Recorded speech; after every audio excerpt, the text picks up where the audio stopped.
You know, here we are in Halifax, the 15th time Canada has hosted this international forum, really underlining Canada's ability to bring together like-minded countries to tackle the big issues of the day. But at the same time, we are not part of AUKUS. APEC just happened. We are not part of the discussions regarding Quad. What does that say to you about Canada's standing in the world? Are we still respected militarily, strategically, on intelligence? First of all, yes, on all of those fronts, I believe very much. Not only are we respected, but we are a valued partner in all of those relationships. But at the same time, I'm not sure we have to be at every table, but Canada has a unique ability to convene very important tables. And because we are a trusted partner. You know, yesterday, as the forum began, our host, Peter, said that, you know, you can't always pick your neighbors, but if you could pick, Canada would be the one you would pick. And I've been meeting bilaterally with our American colleagues, with NATO colleagues, and people from around the world. And in every case, they expressed to me how much they value Canada and Canada's relationship. And frankly, what we often hear, I've had a number of discussions with them as well, they want more of Canada. And so we've got work to do to be able to provide that more that they seek. The world's become an increasingly dangerous place. I don't feel I have to be at every table, but when we're needed, we're there. Okay, they want more of Canada, but does that mean hitting the NATO target? Because we're still not reaching that 2% that we're required to be.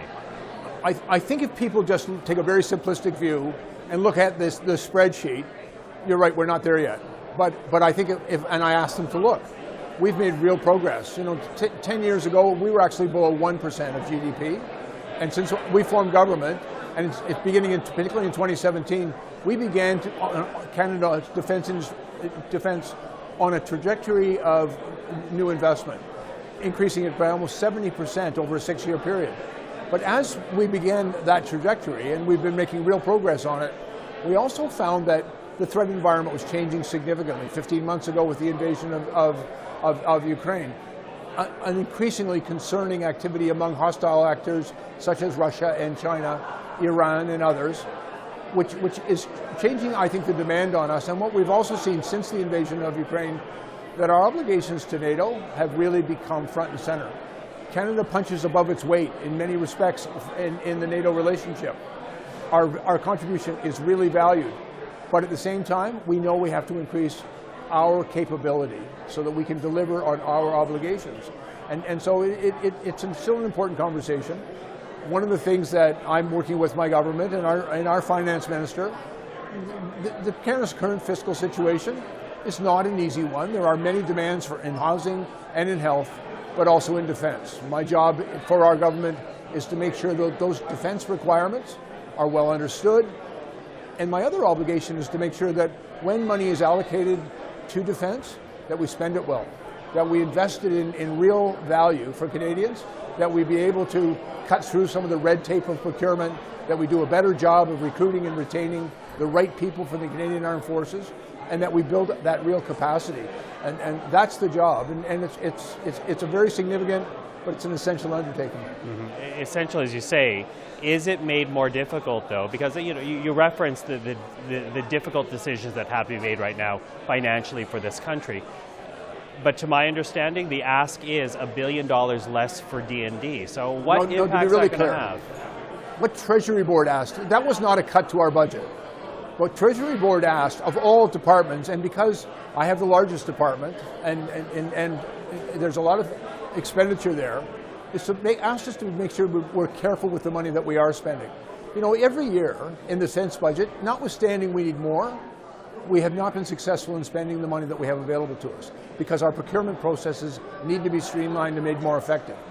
Some of our recruitment and administrative processes, and Treasury Board asked us, and it's not I used to run a large bureaucracy, as you know, Michael, and every once in a while I always found it useful because you're spending taxpayer dollars to go and make sure you're spending them well. And so they've asked us to look at consulting dollars, professional service dollars, executive travel. These are all things that don't necessarily contribute to our preparedness and our defense capabilities. But because we're spending taxpayer dollars, Treasury Board asked us to be careful in how we do it, and I agree completely with that. So we're going back and we're looking at how we can be more efficient, but that doesn't in any way diminish Canada's commitment to make sure that we're also more effective and that we invest in that preparation and those capabilities that are essential and that we have to deliver. But they want us to make sure that we're doing it in a way which is respectful and careful. Every dollar is an investment in public value, and for me that public value is the defense of Canada. Okay, let me pick up on a couple of points that you made. Sure. The first point had to be about where we need to improve. Where do you see that money needing to be invested in? What needs to be prioritized right now to make sure that D&D and Canadian forces are able to respond to our international partners if and when they call upon us? We've made some very significant investments already, but we've got to deliver on them. We've got a new national shipbuilding strategy. We've already delivered 4 Arctic offshore patrol vessels. We need 16 new surface combat ships. And so we're just down at the Navy Yard here in the Irving Yard here in Halifax. The work is beginning there, and they're creating a great workforce of Canadian workers to build those ships. We've committed $38.6 billion to NORAD modernization. That's a significant new investment in new technologies, over-the-horizon radars and over-the-polar radars and new multi-use infrastructure in the Arctic. Those are significant investments. We've got money that we're spending right now on new aircraft, on multi-mission aircraft, and that decision is coming very, very shortly.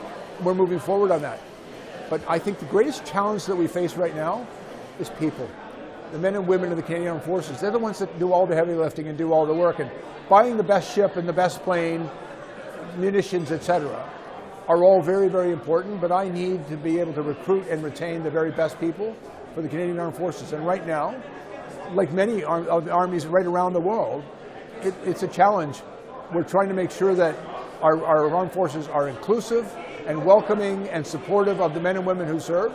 We want the very best of people, but that's the great challenge right now, is getting the people that we need to do the job, and then my job to make sure that they get the best platforms to work on, the best equipment to use, because we've got important work to do, and I need those people, and they need the right equipment to get the job done. So is there a plan? You talk about recruitment. Is there a plan to address that? Yeah, absolutely. You know, we've already begun it. One of the things we looked at last year, just as an example, is we know that, like previously, we required a person to be a Canadian citizen to join the armed forces. We recognize that there are literally thousands of people that live in this country, permanent residents. They've made a commitment to this country, and they would make great members of the service. So we've opened it up, and several thousand people have applied who are permanent residents. We're working through that now. The other thing we recognize is the diversity and the inclusiveness of our armed forces makes them stronger and more effective. But we've got to make sure our armed forces are welcoming, supportive, and safe for women and members of visible minority communities. And that's really an important part of my mission as well, to bring about that cultural change, because a diverse organization makes better decisions and is more effective, but you have to be worthy of that diversity, and to be that way, you've got to be supportive of it, respectful of it, and to create a truly inclusive environment. It perhaps is the most important work that we have to do, because I want everybody who joins the Canadian Armed Forces, first of all, to know the pride of service and the work that they do, but also to know that they're valued and that we are prepared to make sure that they have a safe work environment, one that really does feel both respectful and inclusive. Let me pick up on another point that you made, and that had to do with procurement, because you're talking about streamlining a process, and I think it's a fair question many Canadians are asking right now. How is it possible that Canada moves quickly to arm Ukraine in its defense of its country against Russia, and yet we seem to have procurement issues here? Where do you see the streamlining happening? What do you think needs to change in order to make procurement more efficient and more quick? I think, first of all, many of those procurement processes, for good reason, are risk averse. But at the same time, in times of urgency, you have to move urgently. And I think what we're seeing, for example, with munitions for Ukraine and for the Canadian Armed Forces, there's an urgent need now. And so I think part of it is streamlining our processes, but another part of it is a different type of a relationship with Canadian military industry. And they require, because I've met with them, they require certainty and clarity from us on the Canadian Armed Forces we're building and what we're going to require.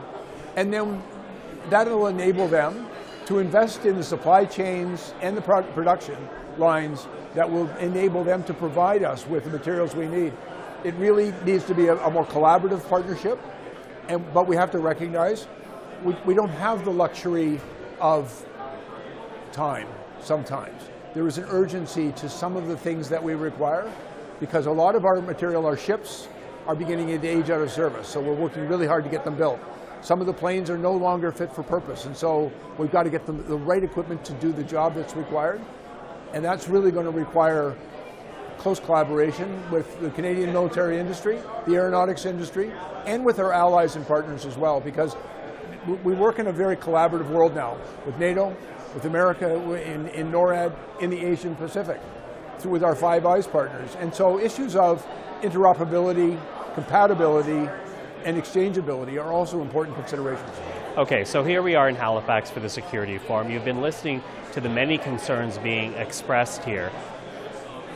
What do you think Canada will be called upon to do? What should we as a country be ready for? Well, three areas internationally. We've been asked to contribute more in the NATO environment. We've put our hand up and we're taking leadership in Latvia and establishing a forward presence there of brigade strength. Canada's leading that in Latvia. Britain is in Estonia, the Germans are in Lithuania, and we're in Latvia. And as a major NATO partner, we're really stepping up in that area, and we're going to be a persistent presence in NATO in order to keep Europe safe, because that's the front line in our concerns with respect to Russia. There's also the issue for us of the Arctic. It's why NORAD is so important, but we are seeing a more persistent threat from both Russia and China in the Arctic, and we have to respond appropriately, which means investments in a persistent presence in the Arctic. That also requires, by the way, close consultation and collaboration with territorial governments, but also Indigenous and Inuit governments in those regions. And so that's really important work that we're doing. Canada made a commitment to the Indo-Pacific, and we've heard discussions today about concerns in the Indo-Pacific. You know, historically, I think our presence there was pretty episodic. We'd occasionally send a ship through. We know we need to be there more persistently to make sure that the Canadian presence is meaningful and our partners can count on it. And so we're doing that work. And then domestically, what we're also seeing in this country is climate change, wildfires, floods, and hurricanes have presented a huge challenge. We keep on asking the Canadian Armed Forces to come to the aid of their fellow Canadians, and they always answer the call. I've got to make sure that they're properly resourced, staffed, and supported to be able to do that, because when Canadians need them, they've got to be there. Are the other ministers listening, though? Listen, this is a shared priority for our government. My government understands that one of the first priorities of all governments is the safety and security of their country.